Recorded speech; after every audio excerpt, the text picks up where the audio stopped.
Big boss ನಂತರ ನೀವಿಬ್ಬರ friendship ಆಗಿರ್ಬೋದು, bonding ಆಗಿರ್ಬೋದು ಕಂಟಿನ್ಯೂ ಆಗ್ತಾ ಇದೆ. ನಮ್ಮಿಬ್ರು ಫ್ರೆಂಡ್ಶಿಪ್ ಒಳಗಡೆ ಆಗಿದ್ದು ತುಂಬಾ ಆರ್ಗ್ಯಾನಿಕ್ ಆಗಿತ್ತು, ಯಾವುದೇ ಆಟಕ್ಕೋಸ್ಕರ ಆಗ್ಲಿಲ್ಲ ಅಲ್ಲಿ. ಏನ್ ಗಿಫ್ಟ್ ಕೊಟ್ರು ಅಂತ ಶಿಶಿರ್ ಅವರು ಸೀರೆ ಕೊಟ್ರು. ತುಂಬಾ ಬಿಗ್ ಬಾಸ್ ನಂತರ ಒಂದಷ್ಟು ಏಳು ಬೀಳುಗಳನ್ನ ನೋಡಿದ್ದೀನಿ, ಶೇರ್ ಮಾಡ್ಕೋಬಹುದು. ಇಲ್ಲ ಅಂದ್ರೆ ಕೆಲವೊಂದು ಪರ್ಸನಲ್ ವಿಚಾರಗಳು ಅಲ್ಲೇ ಇದ್ಬಿಟ್ಟು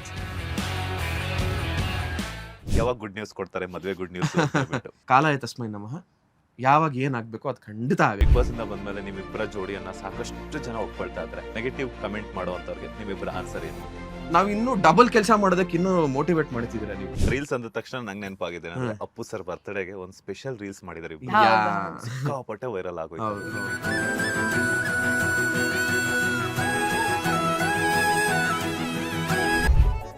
ಏನದು? ಇದು ದ್ರಾಕ್ಷಿ ಹಣ್ಣು.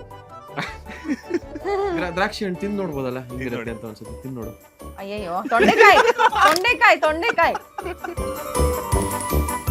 ಏನಾದ್ರೂ ಐಶ್ವರ್ಯ ಅವರ ಬಗ್ಗೆ ವರ್ಣನೆ ಮಾಡೋದಾದ್ರೆ? ಅತಿಲೋಕ ಸುಂದರಿ ಅಪರೂಪ ಕಿನ್ನರಿ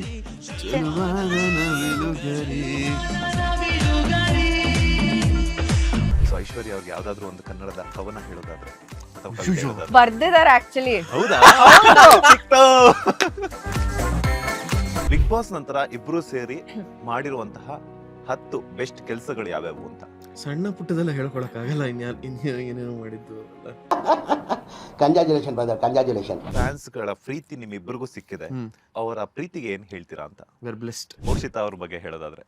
ಫ್ಯಾಂಟಾಸ್ಟಿಕ್. ಸೊ ಅಲ್ಲ, ಮುಂದಿನ ದಿನಗಳಲ್ಲಿ ನಿಮ್ಮ ಫೈನಾನ್ಷಿಯಲ್ ಪ್ಲಾನಿಂಗ್ ಏನೆಲ್ಲ ಇಟ್ಕೊಂಡಿದ್ದೀರಾ ಅಂತ? ಪ್ರೊಡಕ್ಷನ್ ಶುರು ಮಾಡಬೇಕು ಅಂತ ತಲೆಯಲ್ಲಿದೆ.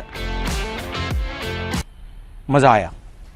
ಲೇಟೆಸ್ಟ್ ಹಾಗೂ ಇಂಟ್ರೆಸ್ಟಿಂಗ್ ಸುದ್ದಿಗಳಿಗಾಗಿ ಬಾಸ್ ಟಿವಿ ಕನ್ನಡ ಚಾನೆಲ್ನ ಸಬ್ಸ್ಕ್ರೈಬ್ ಮಾಡಿ, ಹಾಗೆಯೇ ಬೆಲ್ ಐಕಾನ್ ಪ್ರೆಸ್ ಮಾಡಿ. ಇದರ ಜೊತೆಗೆ ಫೇಸ್ಬುಕ್, ಇನ್ಸ್ಟಾಗ್ರಾಮ್, ಎಕ್ಸ್ ನಲ್ಲೂ ಮಿಸ್ ಮಾಡದೆ ಫಾಲೋ ಮಾಡಿ.